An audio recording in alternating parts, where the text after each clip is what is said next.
આમાંથી પાછા નવા સંસ્કાર પડે, બીજમાંથી વૃક્ષ થાય, વૃક્ષમાંથી બીજ થાય.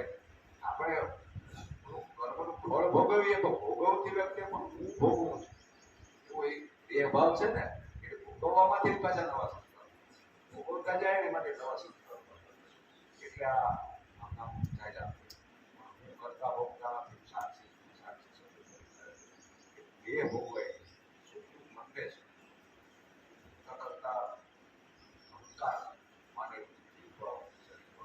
એમાં બધું ભોગવાય. આત્માને તો કંઈ ભોગવવાનું સુખ દુઃખ આવે એટલે જાણીએ ને આપણે મનમાં એ સુખ દુઃખ આવે કાયમ રહે. સુખ આવ્યું ને ગયું એને કોણ જાણે? આપણે કે સુખ આવ્યું દુઃખ આવ્યું પણ એ બધા તો જોવાવાળા છે ને. એ જાય કે આપણે તહેવાર એવા છે જાણવા વાળો તહેવારો છે એ કઈ થોડું ક્યાંય જતો હોય.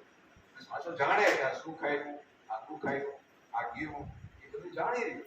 જાણવા વાળો છે તો આમ સાઈડમાં ઉભો રોડ ઉપર ટ્રાફિક આમ તો હાલે આ સાચી એને આ ફિકરની અંદર ઉભું જોવે કે ગાડીઓ જાય આ થાય આ થાય એ વિચારો જાય ભાવ આવે જાય જતા એને આપણે સત્તા આપીએ ભણવાનું કઈ એનો ભાગ બધો આપણે ભણીએ નહીં આવતું જતું. એટલે એટલું આ ભોગને સંગ્રહની ભાવના ભલે આવી ગયા ભોગ તો આવી ગયો પણ હવે સમજાઈ જવું છે કે ભોગમાં સુખ નથી, આપણે ભોગવાય જીવનના બધા વિષયોમાં સુખ નથી તો એટલા પોકારે કે આપણે ન સમજાય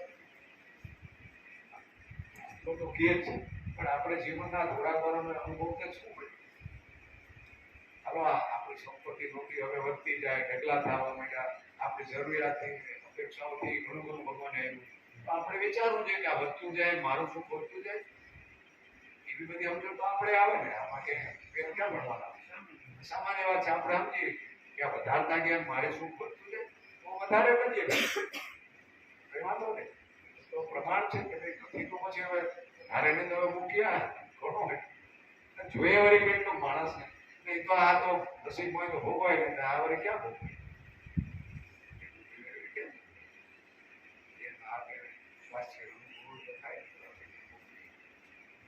જરૂરિયાત પ્રાથમિક સંતોષાય તો પછી આનો કોઈ માપ નથી. આ ભોગવૃત્તિ આપણે જોવી પડે એમાં સુખથી આપણે વિચાર કરવો આપણે એ જ વાત કરતા કે વિષય રહિત સુખ છે એ નિદ્રાનું સુખ છે. વિષયો આપણે જે ભ્રાંતિ છે કે વિષય હોય તો સુખ પણ આ બધું હોય તો સુખી થાય એ તો બે અનુભવ છે. એમાંથી આખો વિષય ભોગવ્યા અંત થાય થાકી રહે પાછા માથે આપણે પોતાના આનંદ સુખ શાંતિ તાજા વાજા થઈ એ પ્રમાણ છે કે વિષય ત્યાં નતા કોઈ સુખ વિષય રહિત સુખ એ જ આખો આત્મા વિષય રહિત સુખ હોઈ શકે એ પેલા તો આપણે સમજો તો આપણે વિષયો તરફ જાય તો વિષયો કઈ સુખ લેવા પણ થોડે અહીંયા તો કઈ સુખ મળે એવી ભ્રમથી પડે પણ આ બધું વિવેક આવવા માટે તે બાજુ દોડવાનું પછી આવીએ પ્રારંભ બધું આવ્યા કરીએ તો હવે આપણે એ સમજાય કે ભાઈમાં છે તો આપણે વેગ ઓછો થઈ જાય બાજુનો અને વધારે જે મળે એ આપણે ઓછું થાય કામ ના હોય એ ધીરે ધીરે કરતા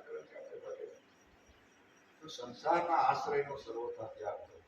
એટલે આ વિષયો આ બધા સંસારના સંપત્તિ સત્તા એને આશ્રમ આપણે માની લીધો કે એ બધું મળી જાય તો બધું મળી જાય તો કોઈને હજી જગ્યાએ મળ્યું નથી અને બધાએ ભેગું કરી સત્તા મેળવી સંપત્તિ મળી કઈ ભેગું કર્યું તો હાલત બધા કેવી છે એમાં કોઈ ફેર નથી. ઉલટાના કદાચ વધારે શાંત અને ભયભીત વધારે ઉલટાના હોય એટલે સગવડો આપે આ બધી સંપત્તિને આ બધું છે એ સગવડો આપે. આપણે એને સગવડને સુખ માની સગવડોને સુખને કઈ લેવા દો. સુખ તો મનની સ્થિરતા શાંતિ પ્રસન્નતા મનને વાસ્તવિક સુખ તો આત્માનું સુખ છે. મનને તો ઘડીક અનુકૂળ અને સુખ લાગે પ્રતિકૂળ દુઃખ લાગે પાછું દરેકના પોતપોતાનું મન એટલે સંસ્કાર આપણા સ્વભાવ અલગ અલગ છે બધાને અલગ અલગ સુખ લાગે એટલે એ સુખ મનને છે મનને આવે. આપણે જો મનના સાક્ષી થતા અને ભણીએ ને વિચારો બુદ્ધિ આવે તો આપણે સમજાય કે મનની અંદર આવેલી બુદ્ધિ છે અનુકૂળતામાં ભાવ છે